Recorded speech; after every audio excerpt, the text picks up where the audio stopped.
What's up, everybody? It's Anerae, also known as X-Rated. I'm here with Thizzler. Subscribe below.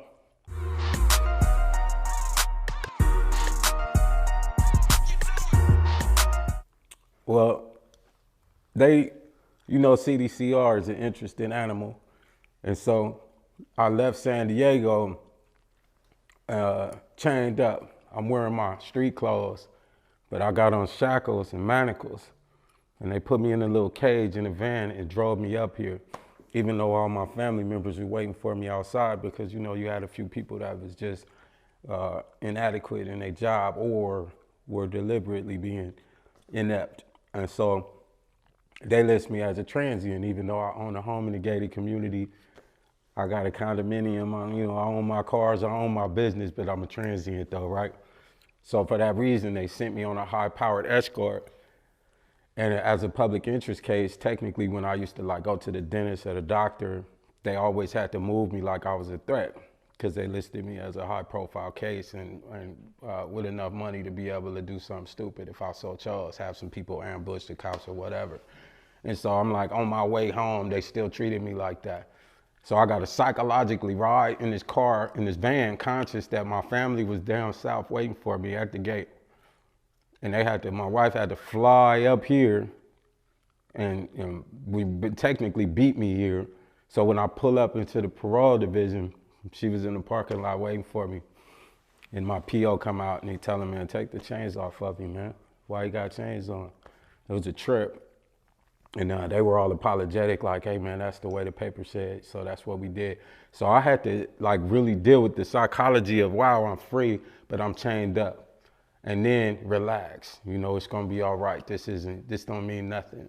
Because on some level, it's like I'm about to experience some negativity. And so I had to rationalize to myself why that's gonna be all right. So seeing the trees, I looked out the window, watched the sky and told myself, bro, this is just 1 second, deal with it.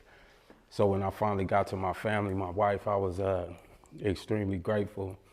And I think the first thing I did when I walked out was went to a tree and got a bar of a leaf because I realized I hadn't touched a tree in 26 years. A tree, something we take for granted, a leaf. And so I was like, what the fuck is a tree?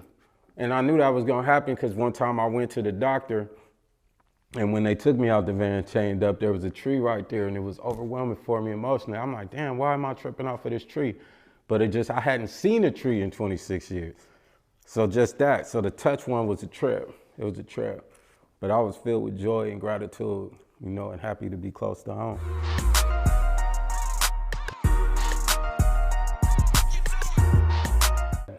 I tripped off of the way the people were, the disconnect. I came home happy to be around humans again. In the pen, almost everybody's in character all the time. So it's like being trapped in the WWE, I don't get to meet Dwayne Johnson, it's all Rock. It's all the Hulk. It ain't Terry, it's the Hulk. And so that's how it was. You walking around, everybody got a name and they trying to live up to it. I'm Dog, and now you barking. I got a homie named Baby Snake and everything he do got something to do with some hissing. We get in these characters. And so the psychology of that, once I started changing my life and getting educated, I started seeing some of the insanity that we had embraced as a normal part of reality. And that was difficult. So I was eager to get home and be around people who were just people and be connected. But what I saw was people staring at their phones and just moving. And I'm smiling at them and they just moving. And people don't smile at people.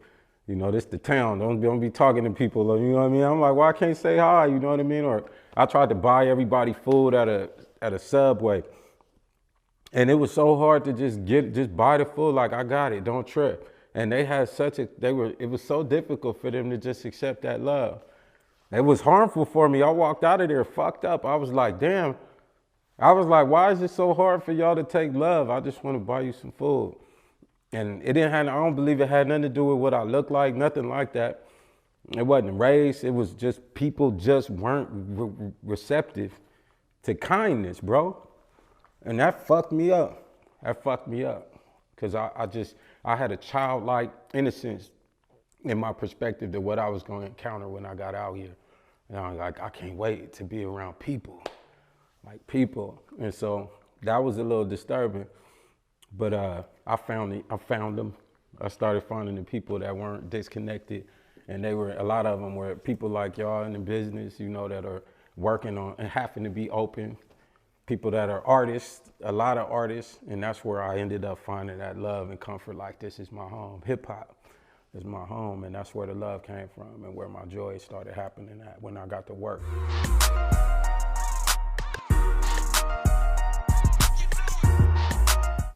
I think the technology, the advancements in the technology was one of the biggest changes. It's like, I remember, you know, I'm one of them historical fuck ups. So I did juvenile hall, I did the county programs, I did the CYA, county jail. I went through just like people do elementary school, kindergarten, elementary school, junior high. I did juvenile hall, I did that way. And so we used to have a saying, we used to be like, Buck Rogers, that nigga got a Buck Rogers date, meaning it's 1996, we like, that nigga ain't coming home till 2010. And we used to call it Buck Rogers. And being, you know, they had a saying, beady, beady, beady on the show, you know what I mean? Like, this nigga ain't never coming home, he got a beady, beady, beady. And so now I come home and it's like the Jetsons out here. You know what I mean? The cars parking themselves.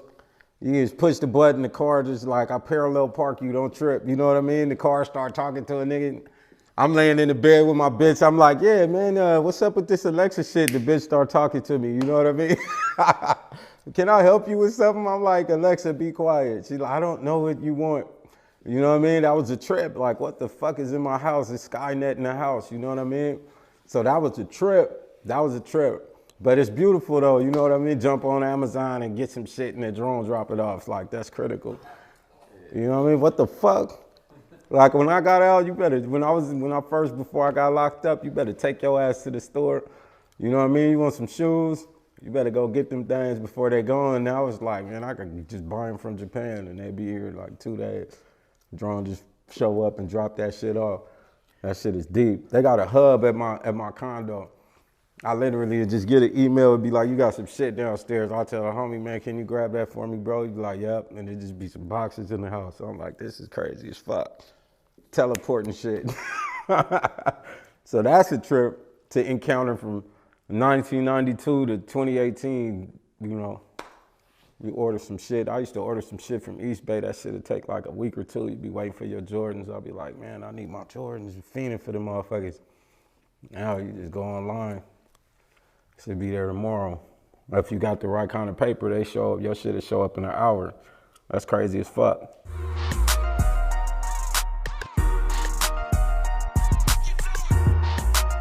It's a backwards ass way to make hip hop history. I'm a historian. Like I said, I love this culture. Dr. Dre called himself the Watcher on the Chronic 2001. I was really in the pen looking out the window like, I want to play. You know, I want to play. I was under the underground. I say I rap from hell. And that's a part of that concept with X-Rated. I was rapping from hell just to penetrate the underground. You know, I was a level under being in the pen trying to get an album out just to hit the underground and then hope that somebody saw me at a level above that. But, you know, my ultimate experience was when it came to the music, or even having evidence used against me in trial, be honorable toward the culture. So I'm not the kind of person that need to take credit for that. What I know is that Schoolie D went through what he went through before I did. And so even they say the gangster rap, who was first and all of that, I'm conscious of the existence of Schoolie D and the Parkside Killers and that whole movement in Philly and him getting arrested for killing a police officer and being put on death row, and him having some of his music used against him in that trial. So I may not have been first. There's an argument that I had the most impactful experience, but that brother was on death row. And I don't know how much they used that against him and put him there. But that's a devastating, ugly experience right there for him and his victims, you know, family and his victim. And so for me, they used the lyrics against me. They used the album cover against me, and they put me on trial for being an ugly person. They put me on trial for being a gang member, put me on trial for being a rapper, while telling the jury that I didn't kill nobody. So they told the jury we understand that concept, you know. However, aiding and abetting, conspiracy, they argued all the reasons why and made the jury believe that I was someone they should be afraid of and shouldn't want free. So it wasn't about if I should have been locked up for what I did. They tapped out on that. We're not accusing him of killing nobody. Forensics said I didn't kill nobody. So they really just used the music to demonstrate that I was ugly enough to justify incarceration. And now, so I'm responsible for allowing that to be true. However, they're responsible for not having the decency not to utilize that particular method on a child, which is illegal to do nowadays, right? And which that goes to the point of it lacking decency, that the California Supreme Court and the United States Supreme Court have decided that that's not something they're willing to allow to happen to somebody in the future. So maybe my experience contributed to that. Then I wrote Deadly Game for Sibo. And they go arrest the homie, arrest Sibo, put him in prison and say that he made threats against law enforcement. And so twice my lyrics got used against somebody in court.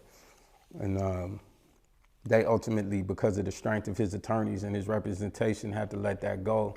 But they violated him for having Dirty P and locked him up. But so that's twice in hip hop history that I've been responsible, you know, both my niggas. So I called on the conference call, they punched us both on the phone. He like, yo, black ass got me locked up. Yo, black ass got me locked up, you know. So my apologies, big homie. I'm just trying to write bars. That's it. But so that's twice, man. An ugly way that I made hip hop history.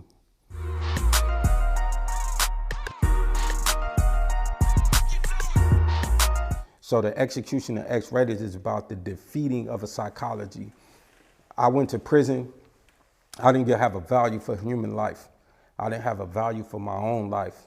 I didn't have a value. I didn't give a fuck that I went to prison. And I didn't give a fuck that I was a battery that powered the matrix.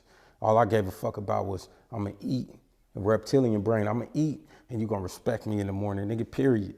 That's what I lived for years. And woke up like, whoa. I got a kid. My daughter was this big one day, and I'm in the SHU at Corcoran. I got a conspiracy to distribute controlled substances in the prison, and they ain't find no drugs. There wasn't no, you can't, if you don't have a possession, there's no distribution. It's not possible. How can I distribute something that don't exist? They throw me in the dungeon because they just don't like X-Rated. They ain't feeling Anerae Veshaughn. Lock me up. My wife bring my daughter to see me, and she cool on that window. She was all right for a second, but she started slapping that window, and she was like, what the fuck? It like occurred to her that it's a glass right here. She started kicking that shit and screaming. My girl had to leave, and they had to put me back in the dungeon by myself in a concrete shell. When I walked to the door and I look out the window, it was a white wall, bro. And if you look left, it's white wall, and you look right, it's white wall. You might entertain yourself seeing some ants or some spider walking. Watch a spider for an hour. That's my TV. There ain't no TV. It's a lot of time to think. And in that thinking, I realized that some of my psychologies didn't deserve to exist. They wasn't rooted in reality. So I wrote a personal constitution. These are things I believe. These are things I disbelieve. And I created a father for myself out of the writings of Robert Kennedy, the writings of Martin Luther King, the stuff that Malcolm said, the stuff that I read from Jesus, the stuff I read from Muhammad, the stuff I read from Solomon, David. I created a father for myself. And I said, I'm gonna take this advice collectively and build myself into a new person. So the execution of X-Rated is about the death of a psychology and the birth of a new perspective, a social consciousness, and awareness of the political forces that create circumstances where they lock people up that look like me, disproportionate to our representation in the population of this country. And do I accept that I got a responsibility to come? I can't come home, bro, and say something other than that, man. I'm watching niggas come home from the pen and act like that shit was a badge of honor and make our kids think that it's cool to go to the prison. And I could tell you the niggas that did that when I was on the street, because they did. They used to come home, they used to throw barbecues for these niggas. Like a hood celebrity just came home. And so my own big homies, I'm in the pen, level 4 on 180 design yards, 270 design yards with all day. You got 25 to life, 31 to life. They put you in maximum security. It don't matter what your crime was. So the nigga that stole pizza is with the nigga that killed 9 people. They put y'all together based on the sentence. And so I'm on the yard and they got these gyms that are so you know, they so overcrowded now, they putting triple decker beds in the gyms. Them shits look like slave ships. And so these brothers is in the gym and we out here in this war zone, and I got big homies coming out that gym talking about what we supposed to do on the yard. And I'm listening to them niggas and I'm thinking, you the same one came home with your muscles and your tattoos talking about this shit was cool. And you in the gym, nigga. We out here. That's like a nigga with a radio telling y'all you gotta go on the front line and get shot at. But like, where you at with this radio though? You in a command center, bro. You ain't out here risking your life. And so I started seeing these niggas coming home from these 2-year bids. You ain't hitting the yard, nigga. You ain't out here risking your life over this shit. Period. Crip, Blood, Pyru, Kumi, we all had to be together because they didn't give a fuck what you represented. If a Blood pissed off the inmate, nigga, they was gonna slash a Crip. They was gonna slash an old elder. They didn't give a fuck which black it was. So we had to get together immediately. You'd be happy to see a Pyru. You a Crip, happy to see a Pyru walking to breakfast. You happy to see a nigga from Oakland. You better be happy to see him because it's all bad. You in a pack of motherfuckers want to cut your head off for the way you look. That's the reality of it. And so what I learned was a motherfucker that go to the pen and tell you that shit was cool is the equivalent of a slave that escaped the South, made it to the North, and told you it was cool to be a slave. That's what these niggas are on my mama. And that's how I feel about them. And it's a lot of them, bro. And I'll get specific because I don't give a fuck. I came home on some real life. I'm with the business and it don't matter to me, but it's a lot of them that came home with their chains and their teeth talking about what the pen was like, and that's a badge of honor. Nigga, you mislead a generation into thinking that's something that they gotta do, that's college. That shit ain't college, nigga. It wasn't cool to be in the field picking cotton and getting whipped. So you ain't never hear Harriet Tubman tell you how cool it was to be a slave. They ain't got that on record nowhere. But you got a gang of prisoners on record talking about what it was like in the pen and I'm a boss. And so I came home like, nigga, that shit ain't cool. The pen wasn't cool. It ain't cool to be anxious, worried about your life in the morning, worried about drama that don't got nothing to do with you, worried about, am I gonna make it to my visit this weekend because this motherfucker sold some fake dope to a white supremacist, and this nigga's powerful, this white boy powerful and ready to kill everybody? Everybody ain't got the power to call it, and they coming 100 deep with knives and hatchets, and the cops is giving it to them because the police playing politics now. So you walk out and you black and you getting patted down, but you walk out and you white and you don't. Who got all the knives in the yard then, right? So we better be good.